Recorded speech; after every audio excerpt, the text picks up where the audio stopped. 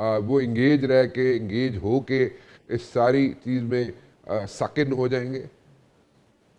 رانا صاحب دیکھیں، جو کل کا تو پتہ نہیں، بٹ ٹل ٹوڈے ہمیں پتہ ہے کہ اس وقت تک جو بیلنس ہے وہ that is in favour of Iran, کیونکہ امریکہ کے پاس، اسرائیل کے پاس ایئر سٹرائکس کے علاوہ کوئی آپشن نہیں ہے. Boots on ground they are still shying away. وہ تو کہہ نیوکلیئر رہے از ہیں جنرل صاحب، وہ انتھنکیبل. تو کہتا ہے کہ جناب میں کوئی ایک آئلینڈ جو ہے اس کو بھی آکوپائی کر سکتا ہوں ایران کے کو. دیکھیں، کہنے کو تو وہ بہت کچھ کہہ رہے ہیں. وہ یہ بھی کہہ رہے ہیں کہ جب یہ جو فیونرل ہو رہا تھا تو ہم ساروں کو مار سکتے تھے. وہ یہ بھی کہہ رہے ہیں کہ ہم ایرانی سویلائزیشن کو اڑا سکتے ہیں. کرنے کو وہ سب کچھ کر سکتے ہیں، اس میں کوئی شک نہیں ہے. لیکن جو مین ایشو ہوتا ہے کہ اس کے کانسیکوینسز کیسے ہوں گے، how will it be played out. میں کہیں پڑھ رہا تھا کہ ویتنام میں جب یہ انٹر ہوئے تھے تو 3500 سم تھنگ لائک ٹروپس جو ہے وہ انٹر ہوئے تھے. جب ویتنام سے یہ ہارے ہیں جنگ اور انہوں نے ایکسٹریکیٹ کیا تو اس وقت کوئی اراؤنڈ 5,50,000 ٹروپس تھے وہاں پہ. سو انیشیٹ کرنا تو no problem, it's a might, بہت بڑی طاقت ہے امریکہ، انیشیٹ کر سکتا ہے. لیکن اس کے بعد اس کے کانسیکوینسز کیسے ہوں گے، that is the main deterrence جو کہ آپ کو چیک کرتی ہے کہ کر تو میں لوں گا، اس کو فنش کیسے کروں گا. نو ہیونگ سیڈ دیٹ، اسرائیل جو ہے وہ ان کا اپنا کریٹڈ ایک انٹرنیشنل بلی ہے. اسرائیل اب اتنا پاورفل ہو گیا ہے کہ وہ ان کی بھی نہیں سنتا، اس کے پاس کچھ ایسے لیوریجز ہیں. سو کہیں ایسا نہ ہو کہ اسرائیل امریکہ کو لے ڈوبے. جیسے آپ نے ذکر کیا، یہ جو جنگ انہوں نے لڑی ہے یہ فائنینشلی ان کے لیے بہت ہیوی تھی، اور اگر اس کو آگے کنٹینیو کرتے ہیں تو اور زیادہ ہیوی ہوگی. اور سب سے بڑا مسئلہ ہے جو اسٹریٹ آف ہارمز کے بلاکیڈ کا. کسی اینالسٹ نے بڑا خوبصورت بات کی تھی کہ امریکہ نے ایران کے ہاتھ میں نیوکلیئر سے بڑا ویپن دے دیا، اور وہ ہے اسٹریٹ آف ہارمز کا بلاکیڈ.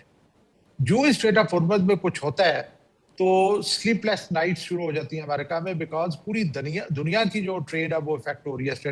آپ دیکھیں اسٹریٹ آف ہارمز میں 2 گولے فائر ہوئے، ہمارا 13 روپے جو ہے وہ فیول مہنگا ہو گیا. So whole world is impacted because of that. اور it was in G7 summit جس میں پریزیڈنٹ ٹرمپ نے MOU پہ سائن کیے تھے، بیکاز وہاں پہ ان پہ پریشر تھا کہ پوری دنیا اس کی وجہ سے افیکٹ ہو رہی ہے. سو میرے نزدیک it will be very risky option playing for the enemies of the US اگر انہوں نے اس جنگ کو پرولونگ کیا تو. ٹھیک ہے جنرل صاحب، thank you very much for joining me. چھوٹی سی بریک لیتے ہیں جی، بریک کے بعد واپس آئیں گے. تو ریئر ایڈمرل فیصل شاہ صاحب میرے ساتھ موجود ہوں گے. ذرا ان سے پوچھ لیں اس وقت ایز آف ناؤ اسٹریٹ کی کیا پوزیشن ہے، اسٹریٹ آف ہارمز کی کیا پوزیشن ہے. ایک چھوٹی سی بریک کے بعد. بریک پہ جانے سے پہلے جیسے میں نے آپ سے ذکر کیا تھا جناب کہ ریئر ایڈمرل فیصل شاہ صاحب میرے ساتھ موجود ہوں گے. فیصل صاحب ہمارے ساتھ موجود ہے. شاہ صاحب کیسے ہیں آپ، خیریت سے؟ جی الحمدللہ صاحب، بہت شکریہ مجھے پروگرام میں لینے کا. یو آر موسٹ ویلکم جی. شاہ جی ایک بات بتائیں کہ don't you think Turkey is in a catch 22 situation, کیونکہ F-35 جو ہے امریکہ دینے کے لیے تیار ہو گیا جناب ٹرکی کو، اور اس کے ساتھ ساتھ رشیا نے جو S-400 ٹرکی کو دینے تھے وہ جناب UAE کو مل جائیں گے. سو رشیا بھی خوش، ٹرکی بھی خوش. لیکن نیٹو جو ہے وہ چل رہا تھا یوکرین کے ساتھ اور یوکرین کو اپنی سپورٹ دے رہا تھا. اس ساری جو وار جو چل رہی تھی بٹوین رشیا اینڈ یوکرین، اب اس سچویشن میں ٹرکی کہاں پہ کھڑا ہوگا؟ نیٹو کے ساتھ کھڑا ہوگا، رشیا کے ساتھ کھڑا ہوگا، یا ہاؤ ول اٹ ورک؟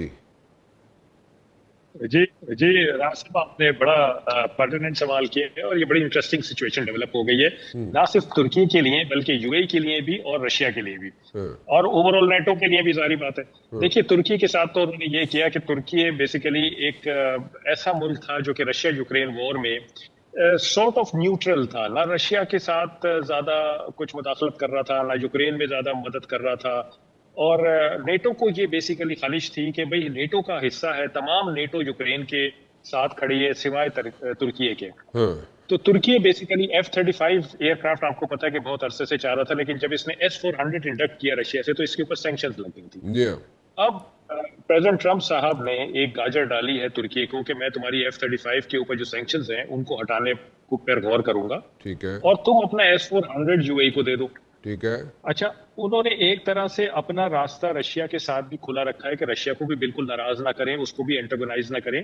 تو رشیا کا بھی کام چلتا رہا کہ تمہارا S-400 ختم نہیں ہوا ہے بلکہ UAE کو چلا گیا. ٹھیک ہے. UAE کی طرف کیا سچویشن؟ UAE کی طرف یہ سچویشن ہے کہ کچھ تقریباً کوئی 1.5 مہینہ پہلے کی بات ہے زیلنسکی صاحب نے وزٹ کیا تھا یو اے ای کا، جی اور انہوں نے یو اے کے ساتھ ایک ڈیفنس پیکٹ کیا تھا جس میں کاؤنٹر ڈرون سسٹم یو اے کو دینے کی بات کی تھی، کیونکہ وہ کاؤنٹر ڈرون سسٹم انہوں نے رشیا کے خلاف استعمال کیا تھا جب ایران نے رشیا کو ڈرون دیے تھے. جی تو کیونکہ ایران کے ڈرون یو اے میں بھی آ رہے تھے تو انہوں نے وہی کاؤنٹر ڈرون سسٹم یو اے کو بھی دیا.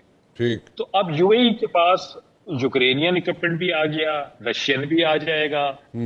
ترکی جو ہے وہ F-35 لے کے تو نیٹو کے ساتھ کھڑا ہو گیا ہے رشیا یوکرین وار میں. ہونا چاہیے اس کو، یعنی میں یہ کہہ رہا ہوں ہونا چاہیے. اور ایران امریکہ وار میں وہ اسرائیل کے خلاف ہے جو کہ اس وار کا حصہ ہے، امریکہ کا حلیف ہے. تو یہ بڑی ایک انٹرسٹنگ سچویشن ڈیولپ ہو گئی ہے. ترکی ایک مجھے لگتا ہے کہ ایک مشکل صورتحال میں جا رہا ہے. وہ اس مشکل صورتحال سے کیسے نبرد آزما ہوگا، کیسے نکلے گا، کس طرف ٹلٹ رکھے گا، یا یہ ٹائٹ روپ جو ہے اس کو واک کرے گا، یہ آنے والا وقت آئی تھنک بتائے گا.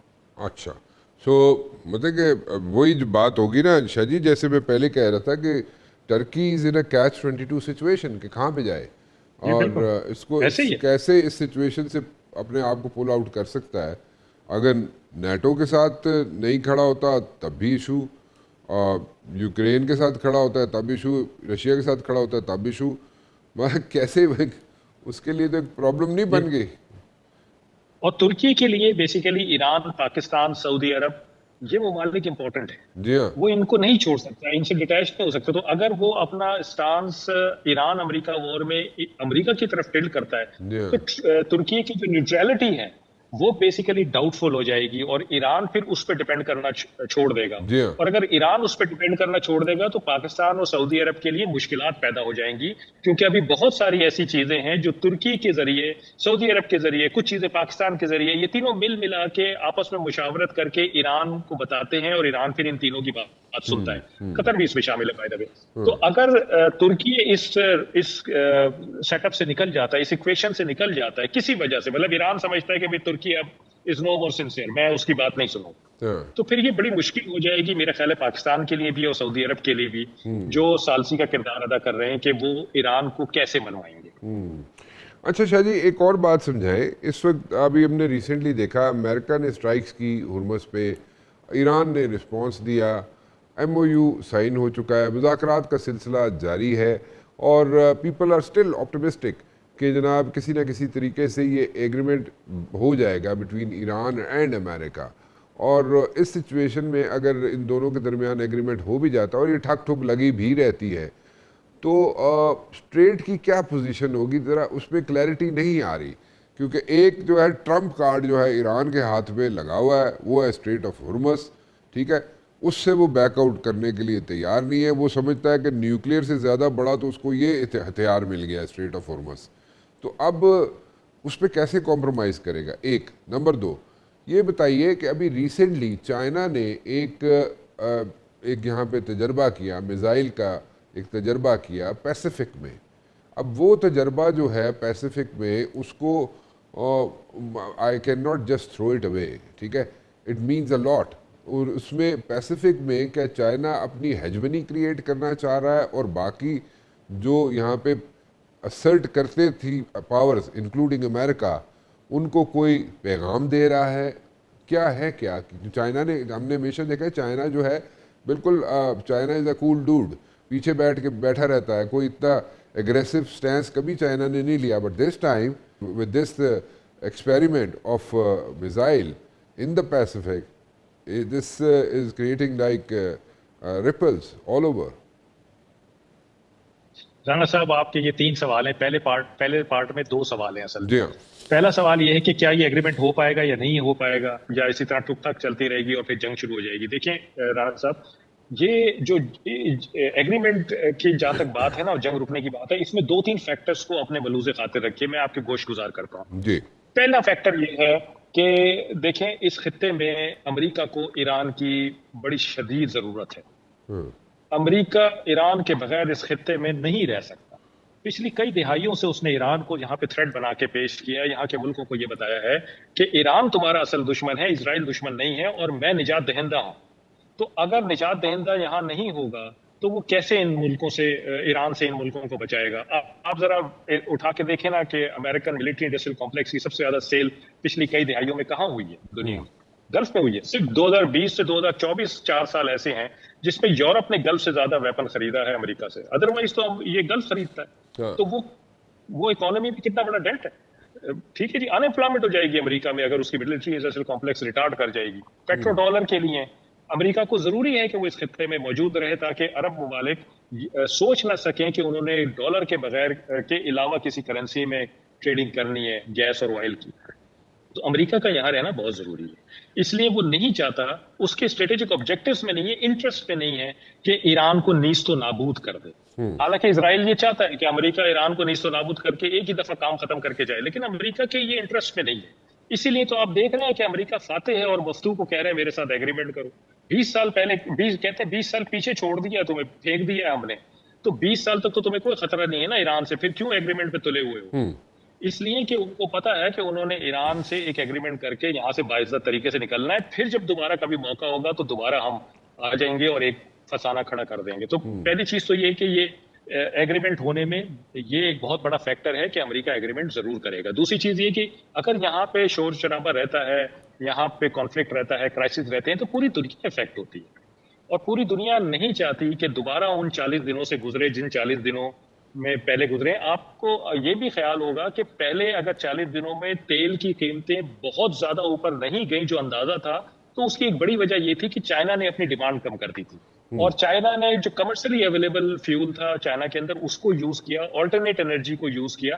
لیکن چائنا کب تک ایسے کرے گا؟ اگر دوبارہ جنگ شروع ہو جاتی ہے اور 40 دن تک جاتی ہے تو چائنا دوبارہ تو یہ نہیں کرے گا, پھر تو فیول پرائسز بہت اوپر چلی جائیں گی. تو میرا خیال ہے کہ دنیا کو تکلیف ہے اس چیز سے. پاکستان کے ڈائریکٹ اسٹیکس ہیں اس کانفلکٹ میں. پاکستان پارٹی نہیں ہے لیکن اسٹیکس ہیں. ہماری 90% سے زیادہ ٹریڈ آتی ہے, ہمارا 80% تیل اور گیس یہاں سے آتا ہے, سی سے آتا ہے. تو ہمارا سی اگر خراب رہے گا تو ہم نہیں افورڈ کر سکتے. پھر ہم ایران کے نیبر ہیں, ہم سعودی عرب سے ہمارا ڈیفینس ایگریمنٹ ہوا ہے, تو ہمارے لیے بھی بہت امپورٹنٹ ہے کہ ایگریمنٹ ہو, اور پاکستان پورا زور لگائے گا اور آپ دیکھیں گے انشاءاللہ پاکستان جیت جائے گا اور یہ ایگریمنٹ ہو جائے گا. لیکن دیکھیں ایک بہت امپورٹنٹ چیز یہ ہے کہ کیا ٹرمپ صاحب میں وہ طاقت ہے کہ وہ اسرائیل کو لگام دے سکیں, وہ عرب ممالک کو یہ منا سکیں کہ جو ایگریمنٹ میں ایران کے ساتھ کرنے جا رہا ہوں آپ نے اس کی تابعداری کرنی ہے. کیا وہ یہ کر سکتے ہیں؟ کیونکہ یہ ایران اور امریکہ کے درمیان تو ایگریمنٹ نہیں ہے نا, یہ تو اس خطے کا فیوچر ڈیسائیڈ ہو رہا ہے. تو اس خطے میں تو بہت سارے ممالک رہتے ہیں, اسرائیل بھی رہتا ہے. تو اگر ٹرمپ صاحب وہ کر سکتے ہیں تو پھر تو ایگریمنٹ ہو جائے گا اور چل بھی جائے گا. لیکن اگر وہ یہ نہیں کر سکتے تو پھر اسی طرح کی سچویشن رہے گی جو اس وقت چل رہی ہے. اسٹریٹ آف ہارمز پہ آ جاتے ہیں.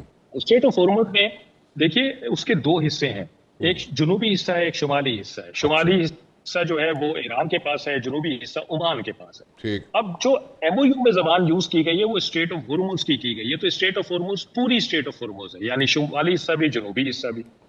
عمان نے کہہ دیا ہے کہ جی میرے پانیوں میں سے جو اس کا حصہ گزر رہا ہے جنوبی حصہ وہ کھلا ہے, جی چلے جائیں آپ لوگ, مجھے کوئی اعتراض نہیں. ایران کہتا ہے کہ ایم او یو میں کہا گیا ہے اسٹریٹ آف ہارمز کا جو انتظامات ہوں گے وہ ایران طے کرے گا اور ایران اور عمان مل کے طے کریں گے. تو اسٹریٹ آف ہارمز کا مطلب ہے پوری اسٹریٹ آف ہارمز. اب امریکن اس کو انٹرپریٹ ایسے کر رہے ہیں کہ ایران شمالی حصے کو کرے اور جنوبی حصے سے شپس آتے جاتے رہے. ایران کا یہ مقصد نہیں تھا اس کو کنٹرول کرنے کا. ایران کا تو مقصد یہ ہے کہ پوری اسٹریٹ کو میں کنٹرول کروں گا یا میں اور عمان مل کے کنٹرول کریں گے, اور کوئی نہیں ہوگا. اور یہ ٹھیک ہے ہم 60 دنوں تک ٹیکس اور ٹول نہیں لگا رہے ہیں, لیکن لوگ آئیں گے جائیں گے مجھ سے پوچھ کے. یہ اس کا مقصد تھا اور یہ مانا گیا ہے جو ورڈنگ ہے اس کے حساب سے. اب پیچھے بیک گراؤنڈ میں کیا تھا ان کے دماغوں میں یہ نہیں پتا امریکیوں کے. امریکیوں نے کوشش کی کہ صدرن پارٹ سے جہازوں کو نکال دیں. ایران نے پہلے تو وہاں اعلان کیا کہ ہم نے مائنز گرائی ہوئی ہیں. اچھا مائنز کا یہ ہوتا ہے کہ نیول وارفیئر میں کہ اگر آپ مائنز نہ بھی گرائیں اور صرف اعلان کر دیں تو بھی سمجھا جاتا ہے کہ مائنز گرائی گئی ہیں. کوئی شپ ہمت نہیں کرتا وہاں سے جانے کی, کیونکہ مرچنٹ شپ کے پاس تو کوئی طریقہ ہی نہیں ہوتا نا اپنے دفاع کا. اچھا دوسرا طریقہ یہ ہوتا ہے کہ آپ مرچنٹ شپس کو روکیں. اگر وہ آپ کے وائس میسج سے نہیں رکتے تو پھر آپ فائر کرتے ہیں, لیکن فائر ان کے اوپر نہیں کرتے. جہاں جس سمت پہ وہ بڑھ رہے ہوتے ہیں اس سمت میں آگے فائر کرتے ہیں تاکہ وہ رک جائے. شاٹ اکراس دا بوز, یہ آپ نے امریکی ایک اصطلاح سنی ہوگی, سوری انگلش کی اصطلاح سنی ہوگی, شاٹ اکراس دا بوز. یہ کسی کو وارن کرنے کے لیے استعمال کی جاتی ہے. تو یہ بیسیکلی ایک